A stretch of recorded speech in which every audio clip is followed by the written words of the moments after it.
So I didn't do Dream Herb on camera because I really just didn't think it was going to be that big of a deal. I thought it was just going to help me sleep because, I mean, it's Dream Herb. So I just thought it's going to help me go to sleep. I had no idea it was going to be this profound, so profound that I'm making a video about it. We're used to things like psilocybin being really powerful. This is the second really big experience I've had on something that's not really considered a powerful thing. The first one was on Mad Honey, which is in this playlist.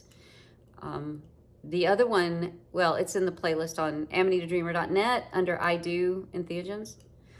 And now this mix that I created with Dream Herb and Blue Lotus, and I've been experimenting with the ratios, and I nailed it. I took it because I haven't been sleeping. I'm working on some really deep issues. None of the issues I'm working with have anything to do with what surfaced last night, which is why it's so weird. So the issues that I've been working with are just really larger arcing themes of my life, and feeling worthy, facing where I'm going, making a documentary, dealing with all the travel, dealing with raising my prices, dealing with how I want to relate to people, setting stronger and better boundaries, reducing the numbers of people in my life, how to take care of myself. These were the things I was working on, but I worry about all of it and how that fits in with my ethics and morals. And I haven't really been able to sleep very well. I've been waking up every hour, every 2 hours for the last 2 or 3 months. It's July. This has been going on since the spring equinox. So I'm kind of tired, and I've been experimenting with different things to finally help me get some good sleep.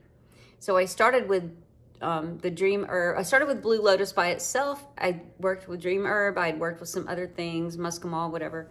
And I was still breaking through and waking up. I found this ratio of Blue Lotus and Dream Herb, and I took it, and I had this awful dream of the destruction of the world and the end of the world as I knew it. I had a dream of death and my children and losing my children, all this. It was really awful. And when I woke up, I was out of breath and scared and shaky, and remembering from my story about what I told you guys when I was trying to get off of benzos. And I told you about how my daughter had to move out on her own, and I never got to know that day was coming, help her prepare, buy her things, help move her there, take her shopping, get her set up in her new place. I never got to do any of that. Furthermore, I was very strained the whole time that she lived on her own. She had to figure it out by herself. I was hardly there for her. I didn't have the money to be there for her. If you want to know that, please go watch my story. It's in the Start Here playlist on amanitadreamer.net. I have had so much pain and trauma around that, and anger and resentment and regret. And it was so bad that I could barely deal with it at the time, because I was also dealing with trying to get off of benzodiazepines and the sheer physical pain I was in, and the fact that I couldn't be there, knowing she was hurting and needing me, not having the money that she needed to be able to support her and help her get out on her own. What was going on in my marriage, my relationship to my son and my exes, and them having to continually take the kids or take up that slack and being a burden to people. It was just the worst. The trauma that I suffered in that alone, watching it happen as a mother, as her mother, loving her the way that I did up until that point of her having to leave, knowing that all I ever wanted to do is be a better mother.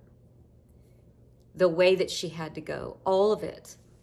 I had to shove it down and not really deal with it. I was crying every day. I was in the fetal position on the floor every day crying. I had to try to cry in ways and places that my son wouldn't see it, so it didn't upset him.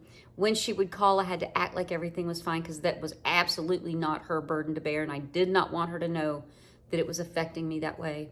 Outside of just crying for 3 months, nothing got processed because I didn't have the space to process it. And that's been freaking 10 years. 10 years is a long time we've been amazing. Our relationship is great. It's fine. We're good. We love each other very much. We're close. But I still carry this deep grieving and this weight of feeling like, one, it's a trauma I just shoved down and couldn't deal with, and two, that I will carry the weight of it for the rest of my life. The guilt of it, the anger, the resentment, the shame, and I haven't been able to move it. In my high dose psilocybin experiences, I've always touched on it. There was space and room given to it. So anytime I talk to you about it and I say I did stuff about my daughter with my daughter, that would always be part of it.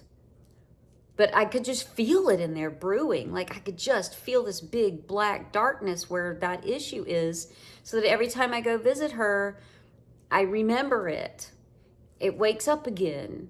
And every time that I think about that time in my life, I just, whoop, I have to shove it down because it's just going to turn into this ick.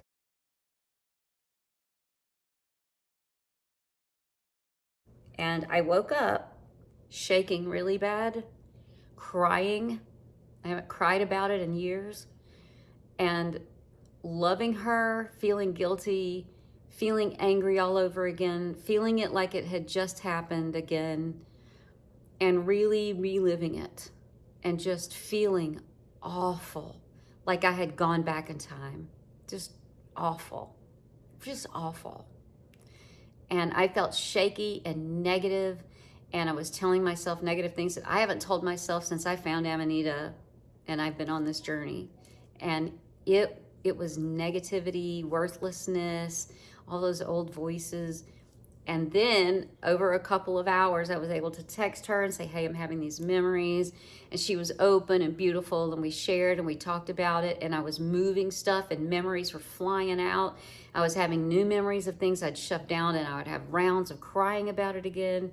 And then after about 5 hours, I started to feel this sense of relief and peace, and everything is okay. And then I started to see how it shaped our lives, how it made her the adult that she is. I started seeing these overarching themes. And by the end of the day, where I am now, it's like 5:30, I have this incredible sense of positivity about it. I feel like I lost weight, like emotional, dense, heavy weight has been lifted and purged. I feel like I've been through something extremely deep and powerful and traumatic. And I can't believe that much work happened in 24 hours. I'm truly just blown away by this experience. And it's so powerful. Like all day today, I've been thinking about it, the dose, and how I want to sell it to you and package it for you in the dose that I took, in the ratio that I took it. But I haven't felt this good about it since it happened 10 years ago. I feel relief. I feel positive. I feel hopeful. And I'm excited about what I'm going to do with that empty space and the amount of creativity and openness. Like the space that's been occupying this whole time, ever since I found Amanita, it's been there. And I haven't had access to that as empty, new space to fill.